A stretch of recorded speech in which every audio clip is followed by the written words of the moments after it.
একটু বার্ন আছে, তাই না? তাহলে আমরা 370 করি, 370।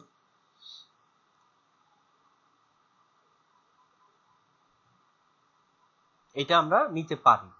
এই যে আমরা গ্রিড কিন্তু স্পষ্ট বুঝতে পারতেছি, তার মানে 370 পর্যন্ত আমরা এটাকে নিতে পারতেছি। ঠিক আছে, আচ্ছা তাহলে এটা ক্লিয়ার যে আমরা সানে কোনো মাল্টিপ্লায়ার দিব না। আলো যদি আমরা একটা এক্সটেরিয়র সিন করি, আলো কম বেশি করার জন্য আমরা ক্যামেরা ইউজ করে ক্যামেরা থেকে শাটার স্পিডটা ইউজ করব। ওকে, আলো কমানো বাড়ানোর জন্য। এইবার আমি যেটা বলতেছিলাম যে এই যে সফটওয়্যারে যে সানটা আছে এটা রিয়েল ওয়ার্ল্ডের মতো কাজ করবে। কিভাবে? যেমন দেখেন আমি কি করছি, আমরা যখন সূর্য উঠে, এটা তো আমাদের জিরো লেভেল। এখন সূর্য এটা কি উঠতেছে না, এই যে আমি উঠাইলাম একটু, তারপরে সূর্য উঠতেছে। এবার আমি রেন্ডার দিই, এটার আচরণটা দেখি একটু, দেখেন তো ঠিক আছে নাকি সূর্য ওঠা। সূর্য যখন ওঠে আমাদের এনভায়রনমেন্ট তো এরকমই থাকে, একটু লালটা ভাব, তাই না? ওকে, এটা গেল সূর্য উঠতেছে। এরপরে আসি, ধরেন সাপোজ 10টা বাজে, আমি একটু উপরে উঠাইছি, সান 10টা বাজে যে পজিশনে থাকে। ওকে, আমি এবার রেন্ডার করি, একটু ব্রাইটনেস, আলো, কুল। ওকে, দেখেন একদম শ্যাডো কিন্তু ঠিক থাকবে, হ্যাঁ শ্যাডো ঠিক ঠিক থাকবে। ওকে, এইবার আমরা চলে যাই একদম মাথার উপরে কড়া রোদ, ঠিক আছে, অর্থাৎ 1টা বা 12টা বাজলো। ওকে, এখন আছে এইটা, এখন দেখেন একদম কড়া রোদে কি হয়, একটু ঝলসে ঝলসে যায়, এরকম যে ভাবটা, ওই ভাবটা থাকবে এখন, দেখছেন? একদম 12টা 1টার সময় যে রোদ থাকে।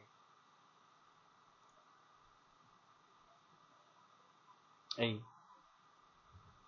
ওকে, এবার আমরা চলে যাই, আমরা তো এই পাশ থেকে সূর্য উঠাইছি না, এবার এই পাশে চলে যাবো, এই পাশে গিয়ে সূর্য ডুবাই দিব, ধরেন এই বিকাল 4টা 5টা।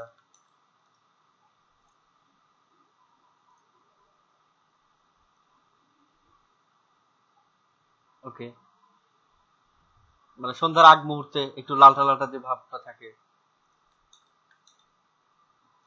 আমি কি সিন ঠিক আছি টপে? হ্যাঁ ঠিক আছে। এইবার আমরা একবারে আস্তে আস্তে সন্ধ্যা বানাই নিব। ওকে, সন্ধ্যা, সূর্য ডুবে যাচ্ছে,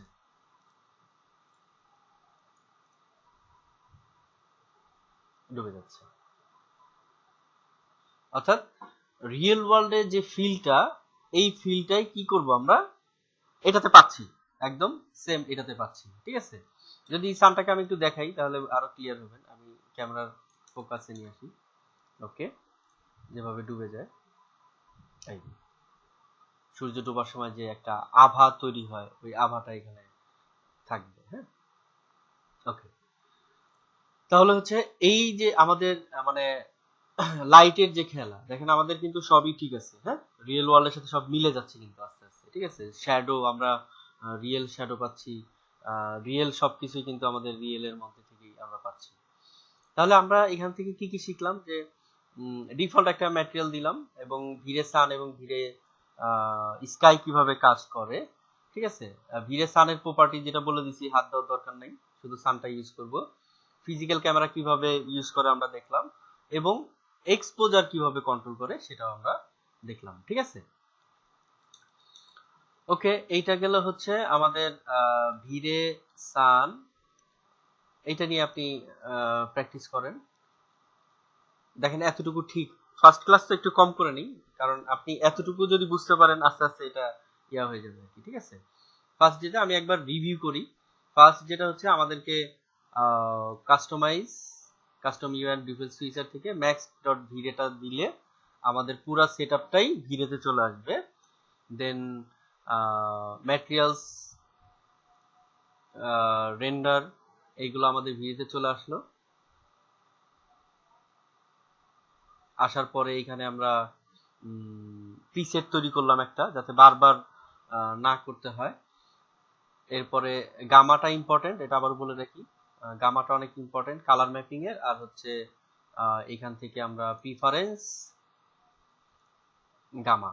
এখানে আরেকটা জিনিস বলি, সেটা হচ্ছে যে আমরা কাস্টমাইজ ইউনিট সেটআপটা কিন্তু ইম্পর্টেন্ট। হ্যাঁ, ইউনিট সেটআপটা, এই যে ইউনিট সেটআপ আমি অলওয়েজ কাজ করি, আমরা নরমালি আমরা ইঞ্চিতে কাজ করি, ইঞ্চি থাকবে এখানে। দেন আমি ইউজ করি ইউএস স্ট্যান্ডার্ড, অনেকে আছে ডেসিমেল, ফিট, ইঞ্চি এগুলো ইউজ করে, আমি এটা ইউজ করি ফিট ডাব্লিউ ফাংশনাল যেটা আর কি। ওকে ওকে, ঠিক আছে। নেক্সট ক্লাসে আমরা দেখব হচ্ছে, আমরা নেক্সট ক্লাসে ভিড়ে অন্যান্য যে লাইটগুলো আছে এগুলা কিভাবে কাজ করে এগুলো দেখবো, ভিড়ে ফ্রেম বাফার, অর্থাৎ এই যে আমরা যে রেন্ডার করলাম, এইখানে অনেক অপশন আছে, এইগুলা দিয়ে অনেক কাজ করা যায়, এই জিনিসগুলো আমরা দেখবো।